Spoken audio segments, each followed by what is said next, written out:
My title today is about the ocean surface condition in the Halmahera Sea. We've just finished the analysis a couple weeks ago, and it's like fresh from the oven. So I'm very open to the suggestion, correction.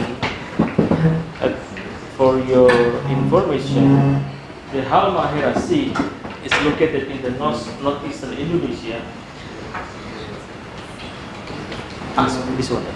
Yeah. Okay, northeastern Indonesia, and it is connected to the Pacific Ocean in the northern part, and then IMBeR Sea in the southern part. Before going into details, okay, I would like to introduce you shortly about the climate system in this region. So, the Indonesian seas, we call it Indonesian seas because there are many seas here.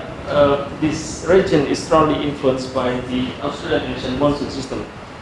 And for your illustration, we have two different monsoon seasons. So the first one is so-called southeast monsoon seasons. Typically, the winds blows from the Australian continent towards the Asian continents. So this figure shows you the direction of the winds, and all this color here represents the SSE. So a striking attribute of this monsoon season is that the appearance of sea surface cooling in the southern part of the Indonesia and also in the IMBeR Sea. And typically, the monsoon wind starts to enhance in June and attain peaks in July and August.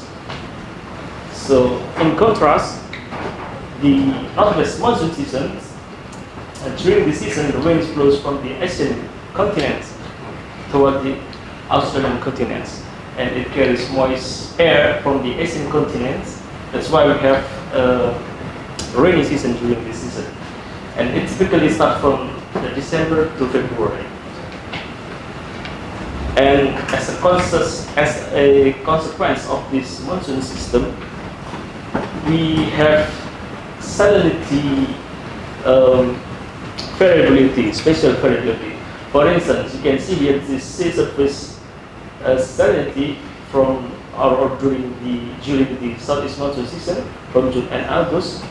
So the fresh water here is pushed towards the northwestward, whereas during the southeast monsoon season, the fresh water that pile up in here the wind pushes the fresh water towards the southern Makassar Strait. Yeah. If you look at the annual map of sea surface salinity, we can clearly see that the region of eastern Indonesia is characterized by low salinity water. So this is less than 33 PSU, whereas the eastern Indonesian region is characterized by saltier water.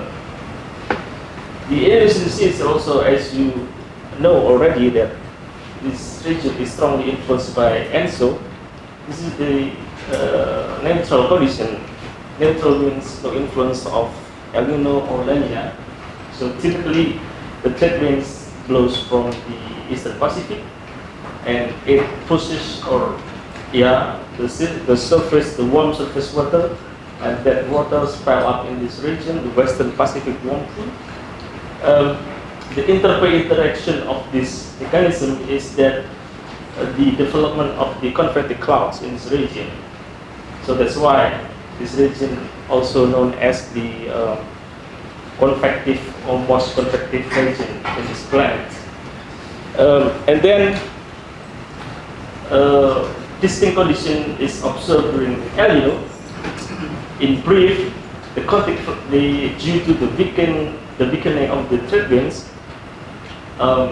the movement of the warm surface water is also weakened, and then the convective clouds that were here move to the equatorial central equatorial Pacific and also in the eastern Pacific. During the La Nina conditions, it is the same like the neutral condition. The difference is the trade winds is more enhanced, and this also causing more warm water to pile up in here and also increase the convection. Let's go back to the Halmahera Sea. Why this region is, to me, is very interesting, because this region is located in the coral triangle, and then, as you know, this is coral triangle.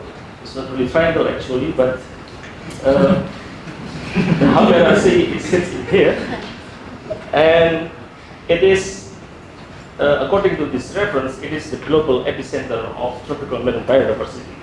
And it is also mentioned that these regions rich in diversity of reef fish and also coral species. The region is home for over 600 species of corals and also more than 1,000 or 1,600 species of coral reef fishes. And it is also home for sea turtles, cetaceans. However, the surface conditions is poorly constrained until today. And yeah, that's to my knowledge. So this is our first analysis. This is, I hope I can make it clear, this is the typical condition during the northwest monsoon season. Specifically, this is condition, sea surface condition in December. So this data is sea surface wind stress data. So the blue color here denotes low or weak stress, whereas the red color indicates stronger wind stress. So this data were analyzed from 2003 until 2017, and it can be downloaded through this website. And this is the land topography. So the higher topography is denoted by the brown color. So in this month, the region of interest is covered by weak wind stress. In January as well, so typically the wind blows from the northeastward towards the Banda Sea. And yeah, during the northwest monsoon season, the condition is boring. To me it's boring because just weak wind stress and nothing happened there. The SST also warms. This, okay, I will show you.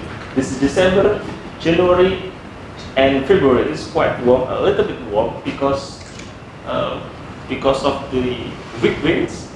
That means when you have weak winds condition, you will get maximum solar insolation. That's why the sea surface get warms. And then we also analyze the productivity in this region. So this is the chlorophyll concentration. The blue color denotes the low concentration, the red one is higher concentration. So during this monsoon season, from December, January, and February, this region is dominated by low chlorophyll A less than 0.3 milligram per meter cubic. In contrast, during the southeast monsoon season, it's quite interesting to me because this same condition is observed. So strong wind stress appear in here, and this contour is atmospheric pressure. So I will show you. I will explain to you later on. This is July. More stronger wind appear, and oh no, this is August. This is July, and this is August. If you see here that this is 1010.5 hectopascal correspond to this strong wind stress. So the magnitude of the wind stress gets stronger when you have stronger atmospheric pressure. So our hypothesis is that the stronger atmospheric pressures generate stronger wind speed or wind stress. As a result, The sea surface also cooling, and this is, as you know, this is the indicator of coastal upwelling, and significant cooling is also observed in August. So the SST is around or less than 29 degrees Celsius. And also in the marine productivity conditions, so during this monsoon system, the higher productivity condition is observed. This is condition from June, July, and August. So this region is more productive during the southeast monsoon compared to the northwest monsoon system, with the concentration of 0.5 milligram per meter cubic. Is observed in this region. So interesting condition is observed during El Nino. So you can see here that the chlorophyll surface, ocean surface chlorophyll, as you know, this is the indication of phytoplankton biomass, the indication of a phytoplankton bloom. That means you have more nutrient, you have more fisheries resources, you have more you have more good condition for fisheries. The condition is more robust during El Nino, and this condition is consistent with our observation in the wind stress condition. So typically this region is not covered by strong wind stress, but during the El Nino, strong wind stress observed in here and also in this region. So if you look carefully, it also corresponds with the stronger atmospheric pressure. This is consistent with our hypothesis that stronger atmospheric pressure generates stronger wind stress or wind speed, and then it will also generate more productive region. In contrast, the La Nina is everything is weakened. So you have weak chlorophyll A bit weakened compared to climatology, compared to normal condition, compared to El Nino condition.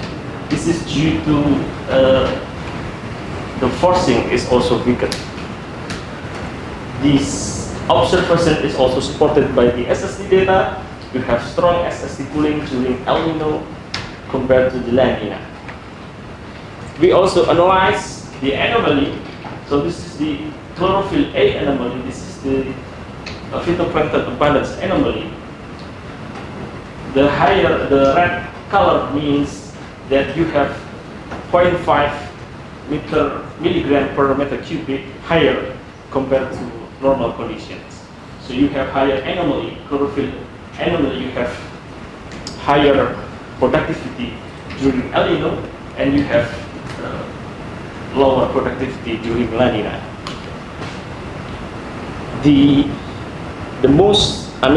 I think the most striking or the most pronounced anomaly is observed during July.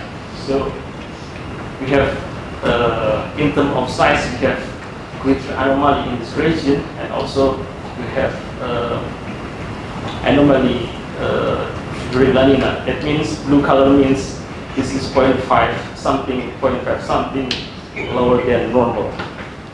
So to sum up, so this is general conclusion that I can show you. So sea surface condition in the Halmahera Sea is strongly influenced by the Australian Indonesian monsoon system and also and marine ecosystem and fisheries resources may sensitive to climate variability and change.